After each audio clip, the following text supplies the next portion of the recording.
রক্তের সম্পর্ক ছাড়া পৃথিবীতে শ্রেষ্ঠতম সম্পর্ক বন্ধুত্ব। পৃথিবীতে সবচেয়ে গুরুত্বপূর্ণ জিনিস হলো একটা ভালো বন্ধু পাওয়া।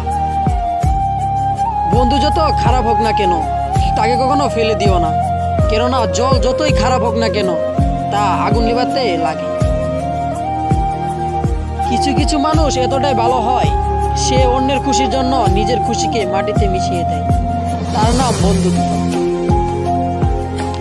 ভালোবাসা আজ আছে তো কাল নেই, কিন্তু বন্ধুত্ব সমস্ত জীবনটা জুড়ে। প্রতিটা মানুষের জীবনে এমন একজন বেস্ট ফ্রেন্ড থাকে যাকে সে কখনো হারাতে চায় না।